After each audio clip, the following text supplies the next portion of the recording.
onde fui para cá, é a casa que estava perto, é por isso que eu frequento, não é por mais nada. É porque às vezes você mudou dali para cá por causa do compromisso.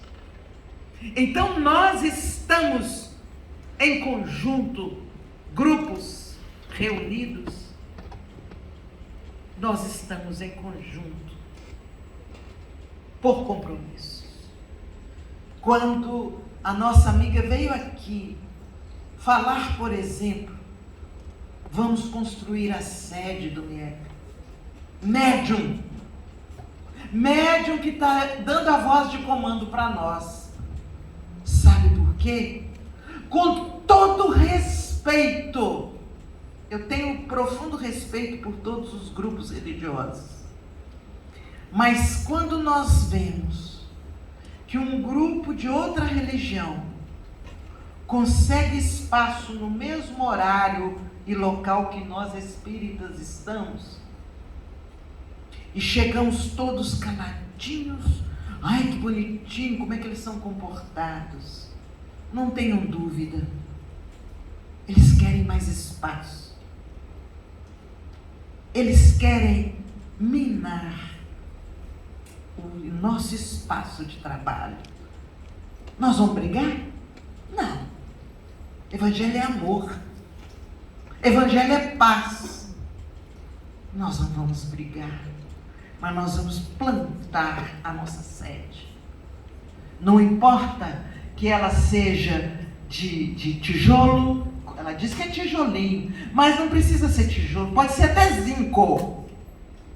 Mas um ponto de encontro para que o nosso trabalho prossiga em paz.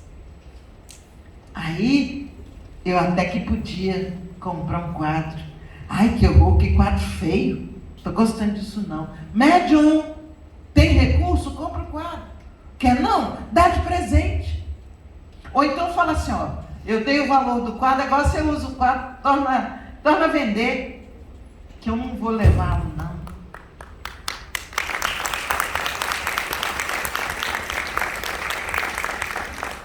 Nós precisamos, nós espíritas, médiuns, sermos sensíveis ao comando do que os espíritos estão falando, fazendo, intuindo. E para isso, nós precisamos deixar nossos canais funcionando. Nós precisamos fazer com que o trabalho espírita prossiga.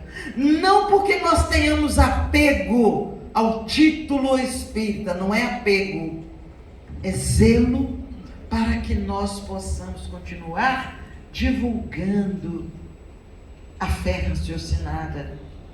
Vejam bem, nessa reflexão nossa aqui hoje, quantos de nós não estamos nos esclarecendo e nos posicionando enquanto médiuns? Quem é que vai vir falar isso para nós? Nós vamos trazer um pastor, por mais conhecimento que tenha, para vir aqui falar sobre mediunidade natural? Ele não vai falar do jeito que é necessário. Não é por desrespeito, não é por falta de conhecimento, é pelo princípio que ele abraça.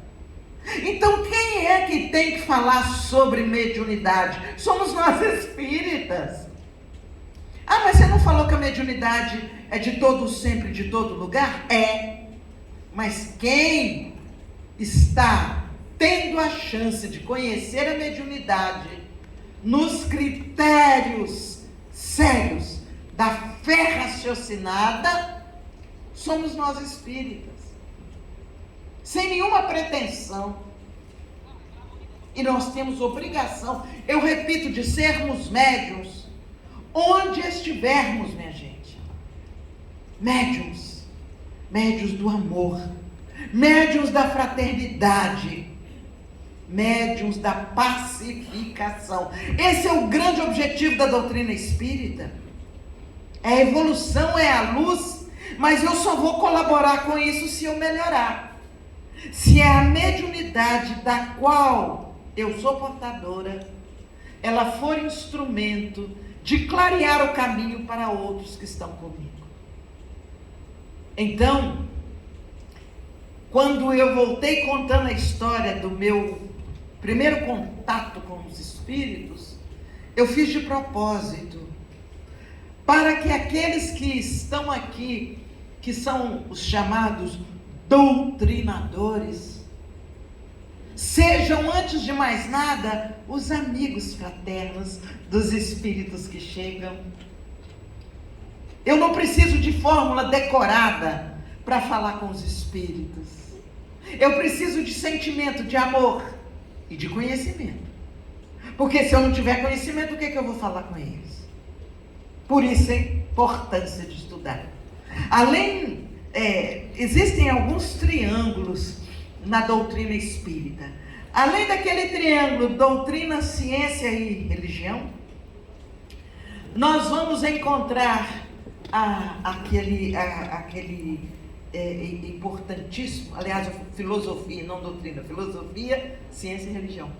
Nós vamos encontrar a base, 3 frases que dão base filosófica para a doutrina espírita.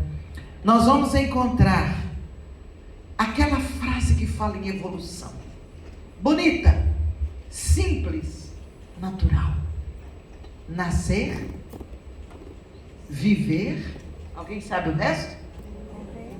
Nascer, viver, nascer, viver, morrer, progredir sem cessar. Nascer, viver, morrer, renascer, ninguém me corrigiu, renascer ainda, né, gente? E progredir sem cessar. Tal é a lei. Vou repetir. Nascer, o viver não está lá não, eu que falo, eu acrescentei o viver. Lá está assim: nascer, morrer, renascer ainda, progredir sem cessar. Tal é a lei. Gente, todos progredimos. Todos. Agora, tem 2 tipos de progresso. Pensem que vocês estão numa escada rolante. Tem aqueles que pisam no primeiro degrau da escada e a escada vai até chegar lá em cima, deixar a gente no outro andar. E tem aqueles que pisam no primeiro degrau da escada e vão pam, pam, pam, pam. Um tiquinho na nossa frente eles vão chegar. Porque eles, além da escada da vida os levar, eles fizeram o esforço deles e subiram os degraus. Todos progredimos, mas vamos fazer um pequeno esforço e vamos subir os degraus. Não deixa ser só a vida que leva, deixa a vida me levar, vida leva eu. Não, a vida me leva, mas eu vou também, eu subo, eu faço esforço, eu estudo, eu trabalho, eu procuro perdoar, eu amo. Então, a gente vai, e nesse progresso, nós arrastamos outros que estejam conosco. Além desse lado, do aspecto filosófico da doutrina, do progredir sem cessar, há uma outra frase que nós não podemos perder, do outro lado do triângulo. A fé inabalável. É qual? Gente, qual que é? Fé inabalável é aquela que encara a razão frente a frente em todas as épocas. Mas como é que é isso, essa fé que encara a razão? É que a cada momento que eu tenho uma manifestação de fé, eu já terei questionado, mas isso é assim mesmo? Não há nada que contrarie? É coerente? É assim que eu estou agindo? Se eu tiver uma fé assim, ela pode ser do tamanho de uma semente de mostarda, a menor semente da natureza vegetal. Mas Se eu questionar a fé que eu tenho, eu estou tendo uma fé raciocinada. Aí chega alguém aqui e fala assim, o Espírito lá, Mãe Maria, falou que é para você concluir seu trabalho, agora você faz bananeira aí, cabeça no chão. E nós vamos colocar o microfone embaixo e é para você falar a parte final plantando bananeira. Primeiro que eu não dou conta. A idade e o reumatismo não vão deixar. Segundo, que não tem lógica essa orientação. Vocês já repararam que a gente obedece muita coisa sem perceber que elas não têm lógica? Mas como? Um espírito fazer... Eu vou fazer um papel ridículo aqui na frente? Não tem lógica. É a fé raciocinada. E eu vou ter a naturalidade, sem ofender, sem humilhar. Eu vou dizer, olha, eu agradeço a orientação, mas meu reumatismo hoje está me incomodando um pouco. Eu vou continuar como estou, mas eu agradeço a contribuição que ele está mandando para mim. Agora tem gente que fala, mas como é que eu ia falar, José? Eu até vi que estava meio assim, eu até desconfiei. Mas que gente! Sejamos da palavra sim, sim, não, não, com amor, sem agredir, sem fechar cara. Médium não tem que fechar cara. Médium tem que sorrir. Médium tem que deixar suas energias de amor se espalharem, se expandirem. É claro que há momentos que não tem como sorrir. Você está num momento de dor, num momento de aflição, se você estiver sorrindo, você está meio doente. Né? Então, em tudo o seu momento, mas que nós deixemos a paz ser irradiada pela nossa fisionomia. Vocês vão falar, cadê o outro lado do triângulo?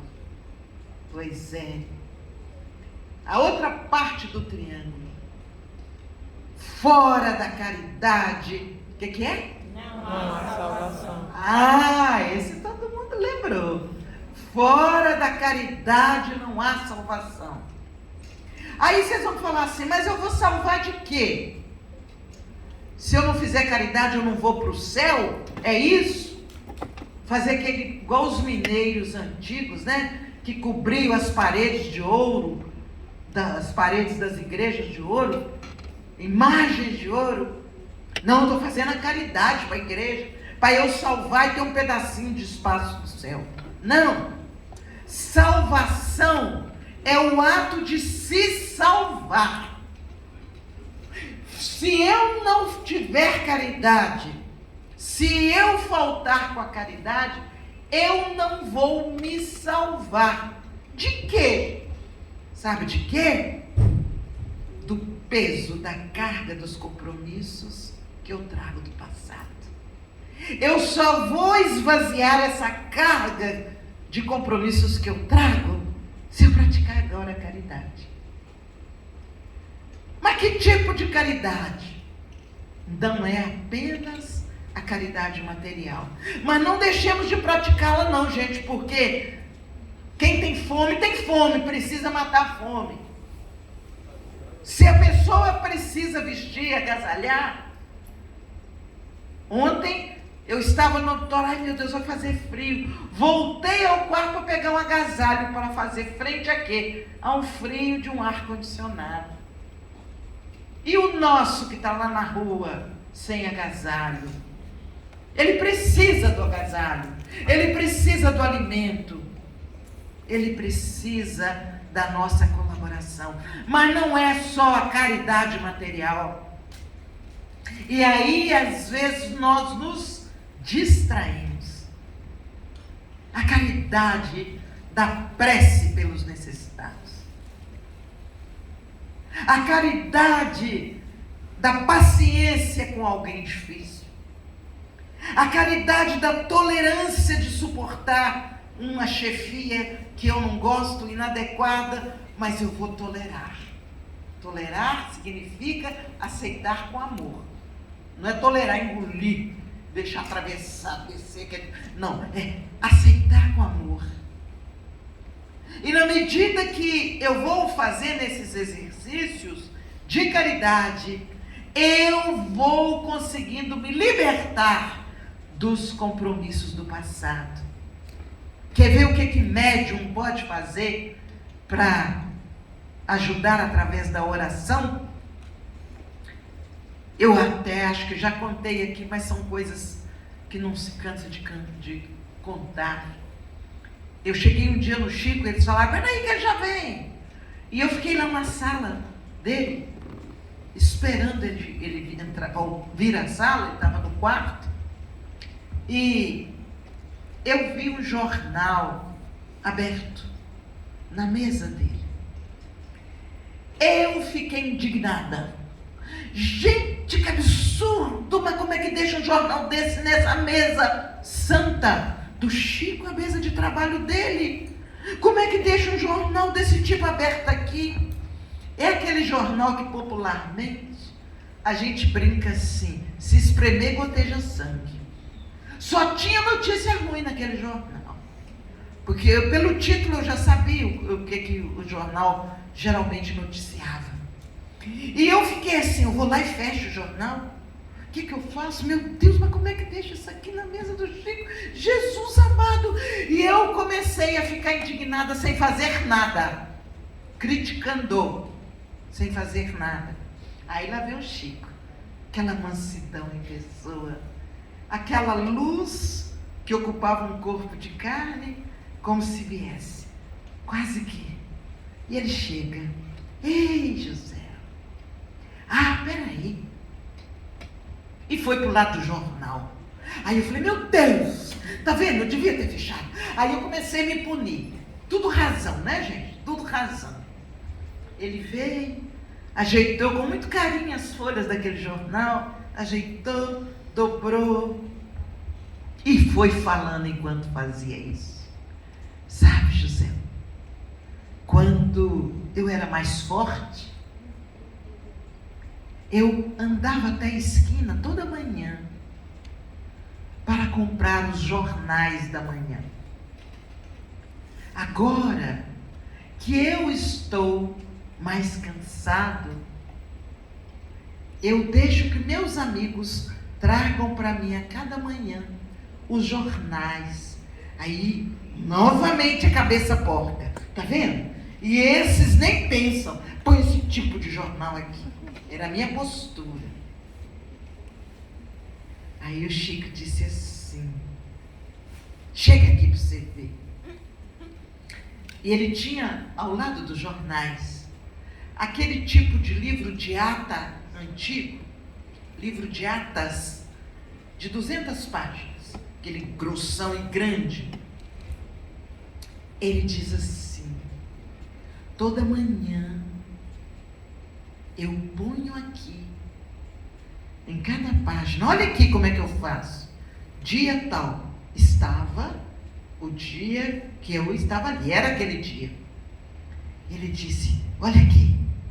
E ele foi me mostrando os nomes que estavam no jornal. E ele tinha copiado esses nomes para aquele livro. Aí eu comecei a ficar com vergonha. Falei, misericórdia, era ele que tinha aberto o jornal. Ele disse assim, sabe, José, eu ponho o nome dessas pessoas aqui para orar por essas pessoas. Tem algumas pessoas aqui nesse jornal que nem as mães oram por eles. Essa frase eu nunca mais esqueci. Que nem as mães oram por eles. Aí, eu ponho neste livro. E veja aqui, ó. Aí ele voltou o livro para trás, que vergonha. Cada página era uma data. E aqueles nomes que tinham me chamado a atenção pelos escândalos, lá no programa do repórter, da televisão, no jornal, estavam ali no livro do Chico. E ele orava diariamente. Olha, Joselma, eu vou orando. Não só naquele dia eu oro por esses. Esses aqui agora vão fazer parte diário das minhas orações. Fora da caridade, minha gente, não há salvação.